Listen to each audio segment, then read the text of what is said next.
Beker gelas atau gelas kimia terbuat dari gelas dapat beberapa ukuran yaitu 50 ml, 100 ml, 250 ml, 500 ml, 1000 ml, 2000 ml. Beker gelas tidak digunakan alat ukur. Beker digunakan untuk melarutkan bahan kimia, wadah penyimpanan larutan, dan wadah untuk memanaskan larutan. Kaca arloji. Kaca arloji terbuat dari gelas dan digunakan sebagai wadah atau tempat menimbang bahan yang berbentuk padatan atau pasta, dan juga digunakan sebagai penutup wadah saat penguapan atau memerlukan padatan dan dalam vesigator. Erlenmeyer terbuat dari gelas dan ada beberapa ukuran mulai dari 50 ml sampai dengan 5000 ml. Fungsi Erlenmeyer adalah sebagai wadah atau tempat titrat saat proses titrasi. Corong terbuat dari gelas, ada beberapa ukuran mulai dari kecil sampai besar. Corong digunakan untuk alat bantu dalam memindahkan larutan dari wadah yang satu ke wadah yang lain, khususnya yang bermulut kecil, dan bisa digunakan untuk menaruh kertas saring dalam proses penyaringan. Tabung reaksi terbuat dari kayu. Tabung reaksi berfungsi untuk mereaksikan dua larutan atau bisa juga lebih, dibantu dengan penjepit untuk memanaskan cairan yang direaksikan. Penyimpanan zat cair pada titrasi. Penutup wadah saat penguapan. Untuk mereaksikan larutan.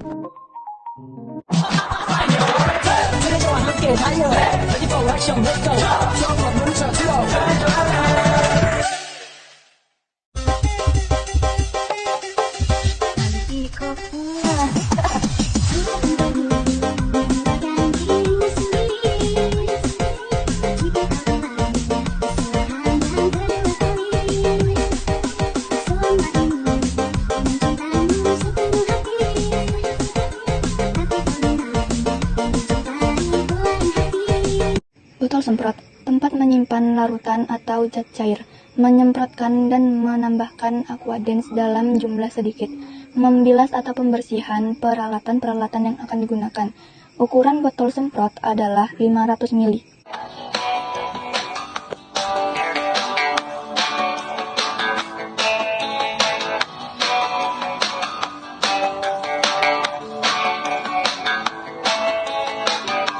Batang pengaduk digunakan untuk mencampur bahan kimia atau cairan untuk keperluan praktikum.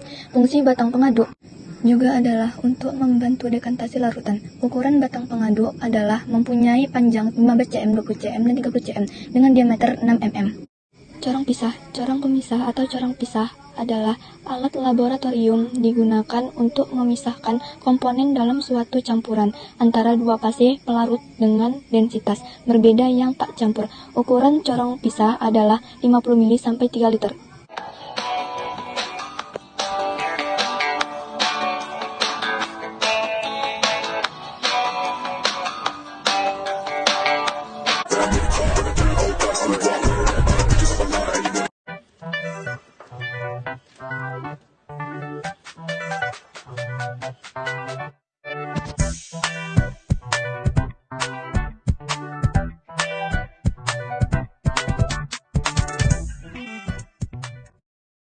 Yang pertama adalah gelas kimia, berfungsi sebagai tempat mereaksikan bahan, tempat menampung bahan kimia berupa larutan, padatan, pasta atau tepung, tempat memanaskan bahan dan tempat melarutkan bahan. Silinder ukur, berfungsi untuk mengukur volume larutan atau zat cair dengan tepat. Dan yang terakhir adalah corong, sebagai alat bantu untuk memindah atau memasukkan larutan ke wadah atau tempat yang mempunyai dimensi pemasukan sampel bahan kecil.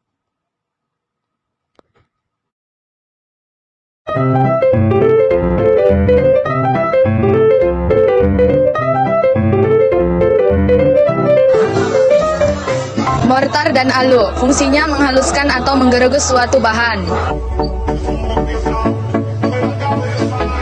Kaca arloji digunakan sebagai tempat menimbang bahan kimia berupa pasta, padatan atau bubuk.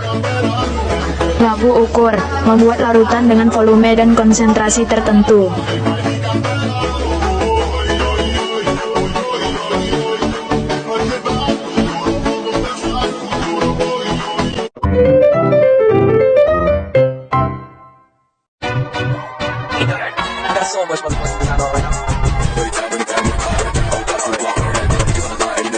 Assalamualaikum warahmatullahi wabarakatuh. Saya dari kelompok 6 ingin menjelaskan fungsi dan cara menggunakan alat laboratorium.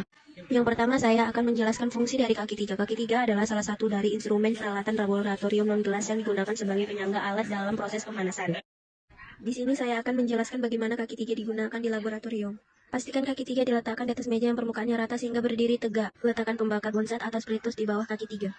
Lalu letakkan kawat kasa di atas kaki 3. Kemudian letakkan gelas kimia di atas kawat kasa yang berisi cairan alkohol yang ingin dipanaskan. Selanjutnya saya akan menjelaskan penjepit tabung reaksi digunakan untuk menjepit tabung reaksi ketika suatu bahan dipanaskan. Cara menggunakan penjepit tabung reaksi, kita perlu menjepitkan penjepit tabung reaksi pada tabung reaksi yang ingin dipanaskan atau mau mengangkat tabung reaksi yang sudah dipanaskan. Seperti yang ada di video sekarang. Yang terakhir, termometer. Fungsi termometer adalah mengukur suhu suatu zat kimia sehingga memiliki skala ukur yang jauh, mulai 0 derajat Celcius sampai 360 derajat Celcius. Untuk menggunakan termometer, ujung termometer diikat pakai tali. Posisikan termometer untuk bagian ujung bawah supaya tidak menyentuh dasar dari wadah zat yang kita gunakan. Jika ingin menggunakan termometer yang sudah dipakai, kita hanya perlu mendiamkan termometer selama 3 menit di suhu ruangan. Jika suhu termometer sudah stabil banget, bisa kita pakai kembali.